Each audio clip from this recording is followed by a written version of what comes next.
नमस्कार, आप देख रहे हैं नवोदय टाइम पंजाब केसरी और मैं हूं आपके साथ अजीत सिंह। कर्नाटक के धर्मस्थला से एक बहुत बड़ी खबर जो सामने आ रही है, दरअसल ये चौंकाने वाली है।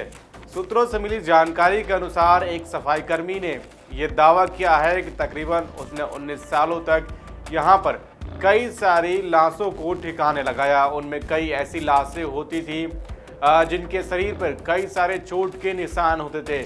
क्या महिलाएं, क्या बच्चे, हर तरह से यहाँ पे लाशों को लाया जाता था और उससे ज़बरदस्ती ठिकाने लगाने के लिए कहा जाता था। ऐसे में अब वो सामने आया है और वहीं उसके सामने आने के बाद ही कई ऐसे पीड़ित परिवार भी सामने आने लगे हैं, जो उस दौरान जिनके परिवार का कोई बच्चा या वहाँ पे कोई पिकनिक मनाने गया हो और वो खो गया हो या घूमने गया हो, वो गुम हो गया हो। ऐसे में वो लोग भी अब धीरे धीरे सामने आने लगे हैं। इस मामले में कर्नाटक सरकार ने एक एसआईटी का भी गठन कर दिया है, क्योंकि ये पूरा रहस्यमयी मामला है और धीरे धीरे अब ये इसके पेंच जो है वो खुलते हुए नजर आ रहे हैं। तो आखिर क्या है ये पूरा मामला, आइए आपको बताते हैं।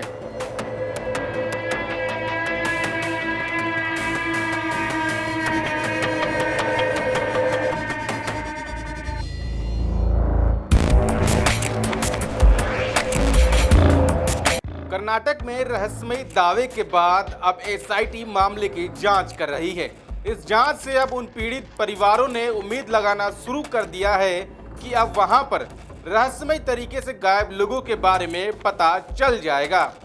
बात करते हैं कैसे केस की शुरुआत से। दरअसल सरकार ने चौतरफा दबाव के बाद धर्मस्थला मामले की जांच के लिए एक स्पेशल इन्वेस्टिगेशन टीम यानी कि एसआईटी बनाने का ऐलान कर दिया है। अब डीडीपी रैंक के एक उच्च अधिकारी की अगुवाई में कुल मिलाकर 20 पुलिस ऑफिसर जांच करने वाली एसआईटी टीम का हिस्सा होंगे। दरअसल सूत्रों से मिली जानकारी के मुताबिक धर्मस्थला में 19 सालों तक सफाई कर्मी के तौर पर काम करने वाले एक शख्स ने दावा किया था कि उसने अपने हाथों से सैकड़ों लाशें ठिकाने लगाई हैं और उन लाशों में सबसे ज़्यादा महिलाओं और लड़कियों की लाशें थीं, जिनका रेप करने के बाद उन्हें मार दिया गया था। कर्नाटक सरकार ने एसआईटी जांच की मांग को लेकर चौतरफा दबाव के बाद 19 जुलाई को धर्मस्थला मामले की जांच के लिए आखिरकार एसआईटी बनाने का ऑर्डर पास कर दिया। सरकार के इस ऐलान के बाद 23 जुलाई को बाकायदा एसआईटी टीम में शामिल अफसरों के नाम भी सामने आ गए। दरअसल धर्मस्थला में 19 साल तक बतौर सफाई कर्मचारी काम करने वाले एक शख्स ने ये सनसनीखेज खुलासा किया था कि उसने 1995 से लेकर 2014 तक अपने हाथों से सैकड़ों लाशें या तो दफनाई थी या फिर जला दी थी। एसपी को दिए शिकायत पत्र और फिर मजिस्ट्रेट के सामने 164 के तहत दर्ज बयान में भी उसने यही बात दोहराई थी। इसी की शिकायत पर कर्नाटक पुलिस ने एफआईआर दर्ज की और अब कर्नाटक सरकार ने मामले की जांच के लिए एसआईटी का गठन कर दिया है।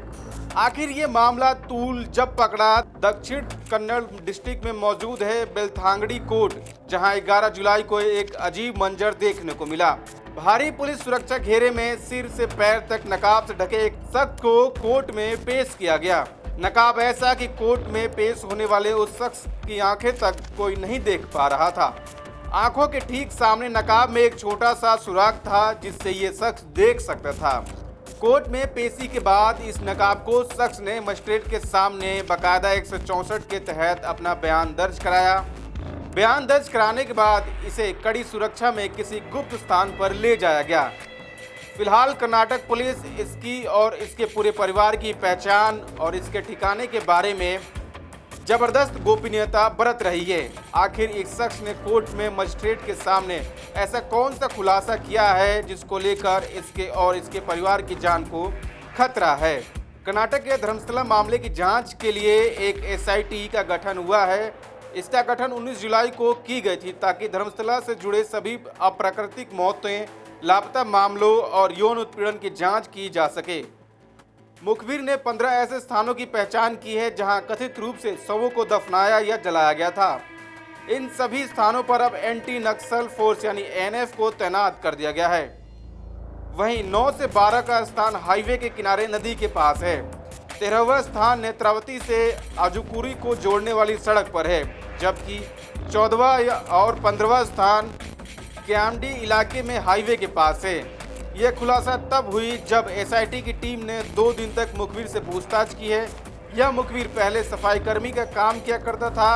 उसने आरोप लगाया कि 1998 से 2014 के बीच उसे महिलाओं और नाबालिगों के शवों को जलाने और दफनाने के लिए मजबूर किया गया था। इन शवों पर शारीरिक हमले के निशान भी दिखाई देते थे। फिलहाल इस पूरे मामले में जांच टीम पूछताछ कर रही है। आने वाले समय में देखना होगा कि जांच में क्या कुछ सामने आता है। नवर टाइम पंजाब केसरी के लिए अजीत सिंह की रिपोर्ट।